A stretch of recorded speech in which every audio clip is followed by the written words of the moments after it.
que si par exemple, si tu viens du Sénégal, du Cameroun ou du Congo, parce que quand tu gagnes, tu es un Français, quand tu perds, on t'enlève ton passeport, tu redeviens un Sénégalais. Le débat sur la double nationalité fait beaucoup parler. J'ai rencontré certains confrères qui nous ont donné leur avis sur la question. Écoutez-les. Il a raison. En fait, sur la forme. D'accord. Ça a toujours été comme ça. Quand les équipes africaines, quand l'équipe de France gagne, souvent on dit les black, blanc, beurre comme en 98. Sauf que quand ça perd, comme l'épisode de Nice Now, on les a taxés de racailles.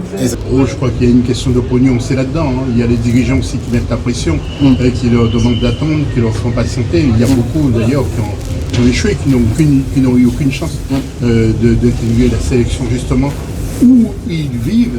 Et donc finalement ils voient qu'il est trop tard et ils sentent que tous les espoirs sont perdus. Aujourd'hui pour moi, la sélection, elle doit venir du cœur. On ne doit pas être un opportuniste. Mais malheureusement, certains vont attendre la trentaine. J'ai pas peur de le dire, il y a la jurisprudence Nampalys Mendy qui avait dit clairement qu'il se sentait français et qu'il ne se voyait pas jouer pour une autre nation que la France. Et revirement de situation, il a joué pour le Sénégal. Vous avez bien eu les arguments des uns et des autres. Voilà. Donnez-nous les vôtres en commentaire.